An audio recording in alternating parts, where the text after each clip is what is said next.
আসসালামু আলাইকুম রহমতুল্লাহি ওবরকাতুহু। সম্মানিত দর্শক, আজকে যে বিষয়টি নিয়ে আলোচনা করব এটি ফেসবুক একটা ট্রল নিয়ে। আমাদের দেশে এখন যে অবস্থা শুরু হয়েছে তাতে করে ডক্টর মোহাম্মদ ইউনূস নামে যে কোনো একটা মানুষ বাংলাদেশে ছিলেন, তিনি যে নোবেলের মতো একটি মর্যাদাপূর্ণ পুরস্কার পেয়েছেন, যিনি বাংলাদেশে গত ১০০ বছরে বিভিন্ন সেক্টরে যারা সফল হয়েছেন তাদের মধ্যে ওয়ান অফ দ্য টপ 10। আর যদি অর্থনৈতিক সেক্টর বলেন এবং গ্লোবালাইজেশন বলেন, তাহলে গত ৫০ বছরের মধ্যে তার মতো এরকম আন্তর্জাতিকভাবে স্বীকৃত এবং আন্তর্জাতিকভাবে পরিচিতি বাংলাদেশে কোনো ব্যক্তি পাননি। এটা হলো বাস্তবতা। ব্যক্তিগত জীবন অত্যন্ত স্মার্ট, দেখতে যথেষ্ট সুন্দর, এভারেজ বাঙালির মতো চেহারা হলেও তার দ্যুতি, ব্যাপ্তি, মানে এখন তার বয়স ৮৮ বছর। এই সময়টিতে তিনি যে তারুণ্য ধরে রেখেছেন, তার কথার যে ধারাবাহিকতা এবং তিনি এখনও যেভাবে ছুটোছুটি করতে পারেন বা করছেন, এটি আমরা তার চেয়ে প্রায় ২৫ বছর, আরও বেশি ২৮ বছরের ছোট হওয়া সত্ত্বেও এই প্রাণশক্তি আমাদের মধ্যে নেই। তো সেই মানুষটি মাত্র ১৮ মাস রাজনীতির সংস্পর্শে এসে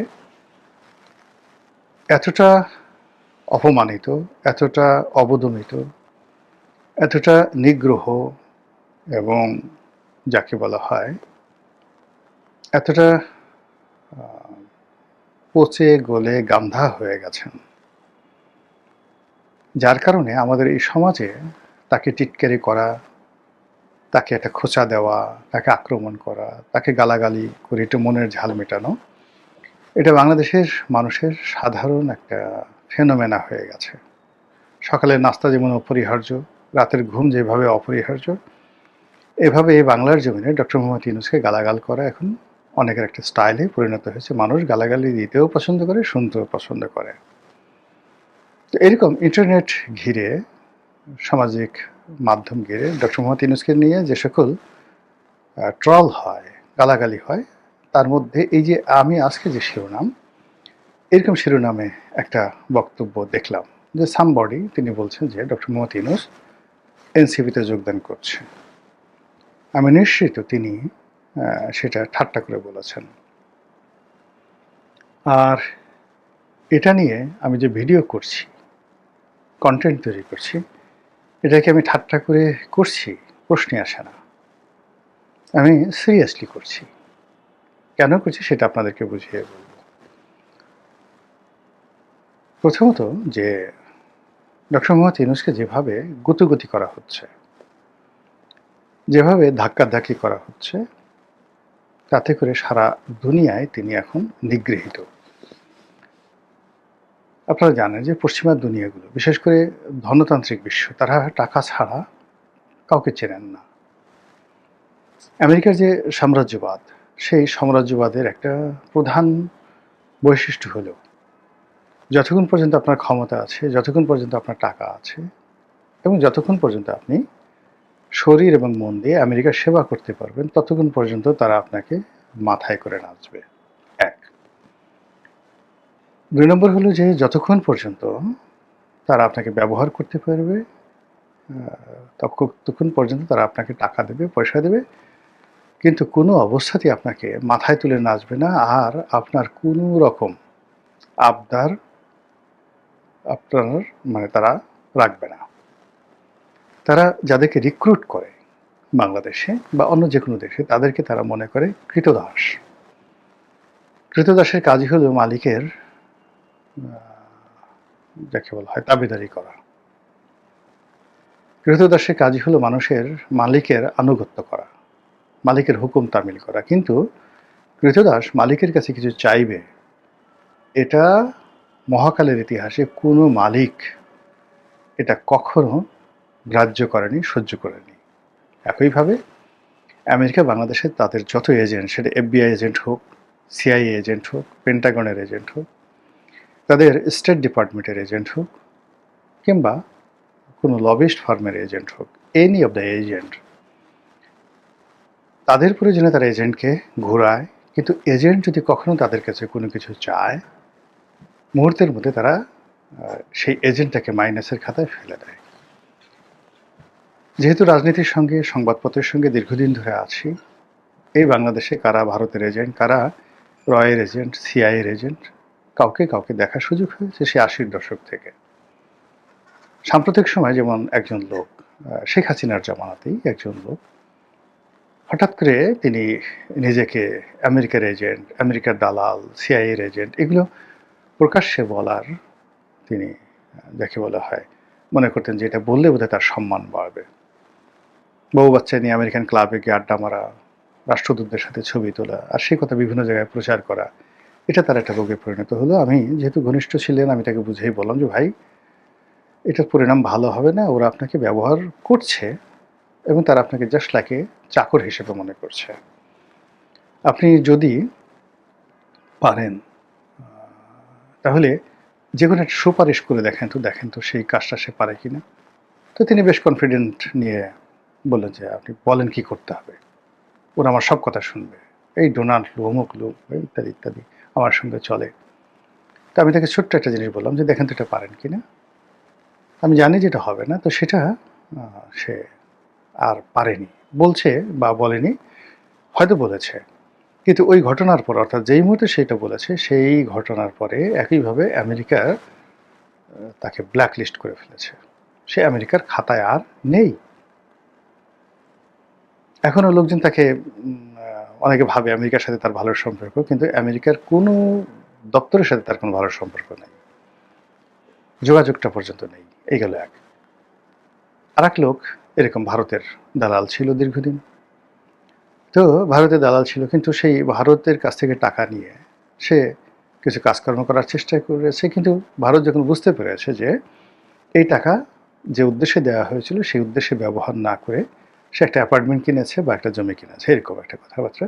দেখা গেল ভারত তার ভিসা বন্ধ করে দিয়েছে, তার জীবন নিয়ে টানাটানি। এবং আওয়ামী লীগ সরকারের আমলে তার ব্যাংক অ্যাকাউন্ট তলব, তাকে ডিবি অফিস, এসবি অফিস থেকে শুরু করে যে টানা হেঁচড়া করে তার লোকজনকে যা কিছু করে তার জীবন তছনছ করে দিচ্ছে।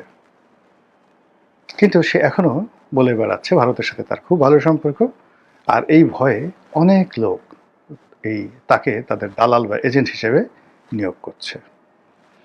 তো এই হলো আমাদের দেশের যে বিভিন্ন গোয়েন্দা সংস্থা, তারপরে বিভিন্ন যে লোকজন, তাদের কর্মকাণ্ড। তো এইভাবে আমেরিকা বলেন, ভারত বলেন, অন্যান্য যারা বলেন, তারা তাদের এজেন্ট নিয়োগ করে, তারা তাদের লোকজন নিয়োগ করে, তারপর আবার সময় মতো তাদেরকে ছুঁড়ে ফেলে দেয়।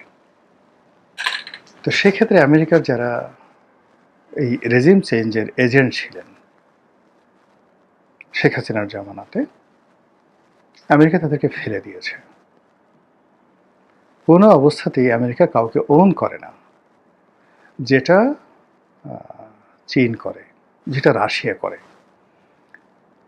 আমি সিঙ্গাপুরের প্রয়াত প্রেসিডেন্ট লি কুয়ানের একটি বক্তব্য শুনছিলাম যে চীনের সঙ্গে তাদের একটা সম্পর্ক হলো, চীন যখন যেটা বলে প্রথমত অনেকক্ষণ শোনে আর চিন্তা ভাবনা করে বলে।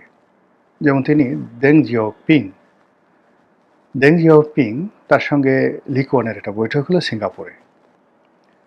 তো তিনি তাকে বললেন, দেং জিয়াওপিং বললেন যে তোমাকে আমার খুব ভালো লেগেছে, তো তুমি বেজিংয়ে আসো, তোমার সঙ্গে আমার আবার দেখা হোক।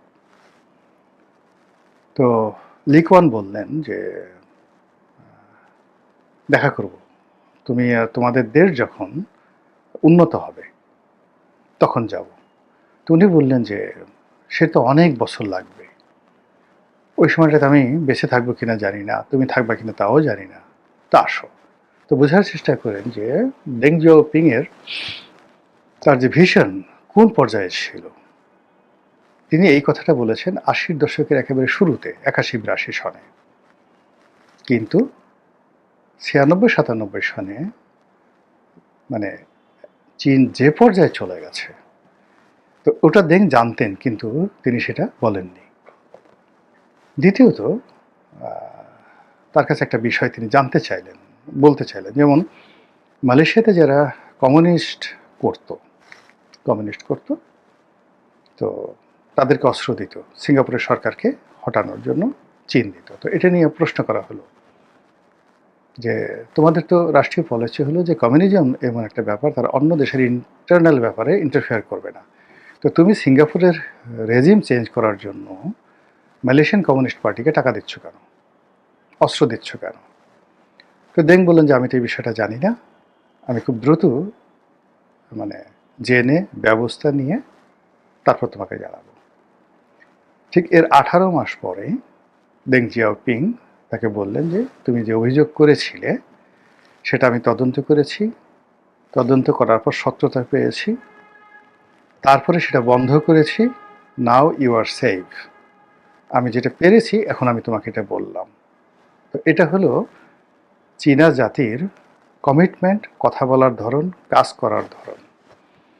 এবং তারা তাদের যে রাজনীতির এবং সভ্যতার 5000 ইয়ার্স অফ সিভিলাইজেশন, এটা তারা স্মরণ করে।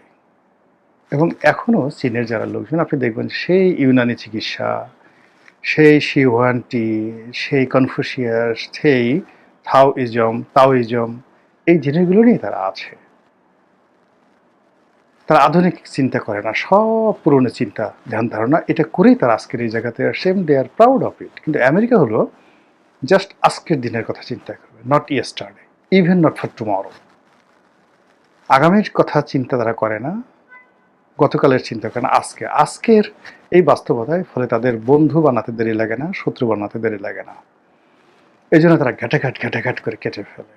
এবং আপনি তো 100 বছরে আমেরিকার ইতিহাস দেখেন, 100 বছর না, ঠিক 90 বছরে আমেরিকার ইতিহাস দেখেন, প্রথম মহাযুদ্ধ থেকে আজ পর্যন্ত একটি সিঙ্গেল সম্পর্ক তারা রাখতে পারেনি। তো সেই অর্থে বাংলাদেশে যারা আছে তারা আমেরিকার এজেন্ট হয়ে যারা কাজ করেছিল, রেজিম চেঞ্জ করেছিল, শেখ হাসিনার পতন ঘটিয়েছিল, তাদের মধ্যে যদি ইউনূস সাহেব থাকেন, আই ডোন্ট নো, আল্লাহ জানেন, তাহলে তিনি খরচের খাতায় পড়ে গেছেন। কিন্তু ইউনূস তো ধনী ব্যক্তি, তার অনেক টাকা, সারা দুনিয়াতে তার টাকা আছে, বাংলাদেশে তার অনেক টাকা, আপনি আমি সেটা কল্পনাও করতে পারি না। ফলে তার টাকা, তার বুদ্ধি, তার কানেক্টিভিটি, এর কোনো কিছু নিয়ে সে বসে থাকবে না। সে জানে যে আমি যদি দুর্বল হই, অসহায় হই, তাহলে আমাকে শেষ করে দেবে, পাড়িয়ে মেরে ফেলবে। এবং যেহেতু তার ইউরোপে যাওয়ার কোনো সুযোগ নেই, আমেরিকাতে ফিরে যাওয়ার সুযোগ নেই, সে দ্বিতীয়বার তাবেদার হচ্ছে না, এর কারণ হলো আমেরিকা তাকে সেই সুযোগ দেবে না।